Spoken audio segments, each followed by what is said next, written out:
Do I need an architect? The short answer is no. You don't legally need an architect to build a custom home in most places.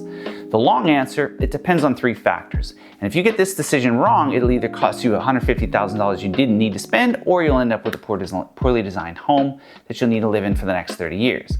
So let me walk through exactly when you need an architect and when you don't, and the three questions that will tell you which path is right for your project. I'm Aaron. I help homeowners build custom homes without getting screwed over. And I've managed $60 million worth of projects, both with architects and without. And I happen to be a residential designer as well. So let's break this down. When do you absolutely need an architect? Well, first, if you're doing commercial work, you're going to absolutely need an architect in most places. Or if you're doing multifamily, usually over 5 units, then you're likely going to need an architect in most places as well.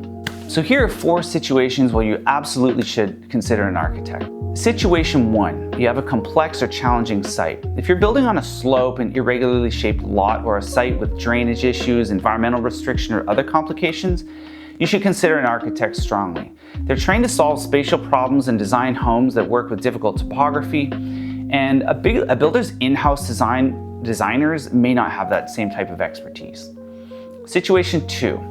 Highly custom or unique design. If you want something architecturally significant, or like a modern home with lots of glass and unusual geometry or custom structural elements, you need someone who understands that design at a deep level. Most builders can execute a craftsman or a farmhouse, but not all can execute a contemporary home with cantilevered volumes and floor-to-ceiling glass. Situation 3, local code requirements. Some cities and countries require stamped architectural drawings for permits. Check with your local building department before you make this decision. Situation 4, you have zero design experience. If you don't know what you want, if you can't visualize space, if you've never been through a building project before, an architect can be a really good guide through that design process and help you articulate your vision. So can Albatross Academy.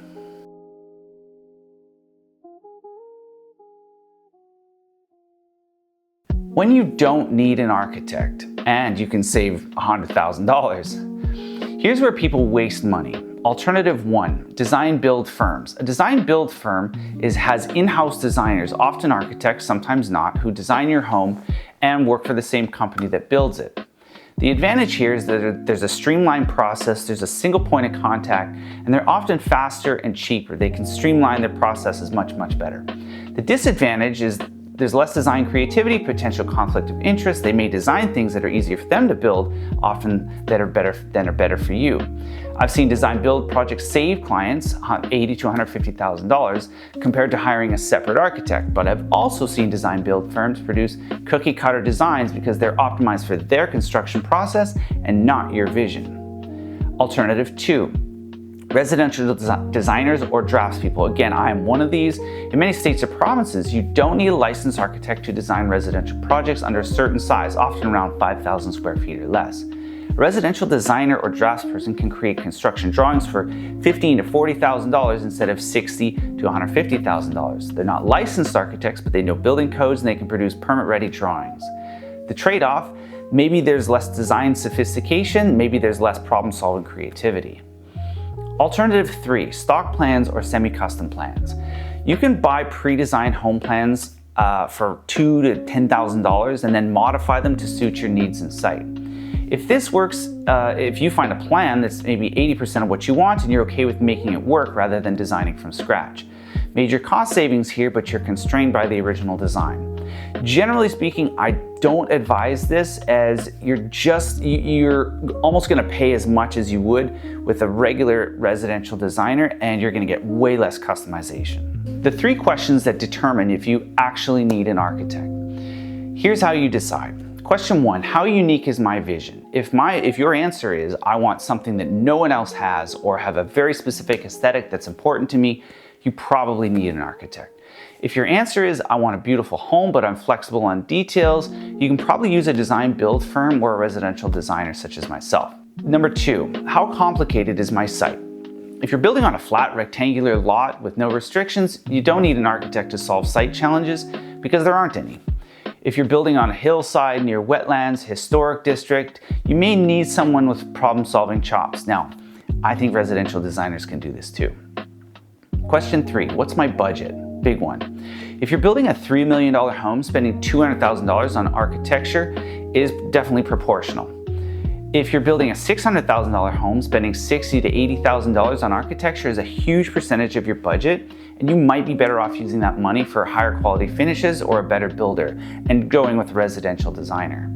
So my recommendation based on your budget, here's my general framework. Under $800,000 for a construction budget, use a design build firm or residential designer. You'll have unless you have a crazy complex site. Architects aren't very cost effective at this budget level. If you're in the $800,000 to $2 million construction budget, still consider a residential designer if you can find a good quality one, but also consider an architecture firm if it's a top priority. Otherwise, a good design build firm can deliver great results for less. $2 million plus in a construction budget, I would strongly consider an architect. At this budget, you're investing enough that the design should be exceptional and the architectural fee is proportionate to the overall cost. Always, always, always interview multiple people, architects, design firms, design builders, and look at their past work. The right fit matters more than the credential. Go with how you feel in your guts. That can often be a good indication. So, do you need an architect? Legally, usually no. Practically, it depends. Your site, your vision, your budget. If you want a truly custom architecturally significant home, if you have a complex site or a budget to prioritize, hire an architect or a very, very high-end residential designer. If you want a well-built home but don't need it to be a design statement, a design build firm or residential designer can save you $50,000 to $150,000 and deliver a great result. There's no wrong answer here. Just make sure you're making the decision intentionally and not by default. If you're planning a custom home and you want to understand the full process, how to budget, how to hire the right team, how to avoid the mistakes that cost six figures, I've built a course and have plenty of free resources that walk you through every step. The link is in the description below. And if this was helpful, subscribe because I post new custom videos every week. And thanks for watching. I'll see you in the next one.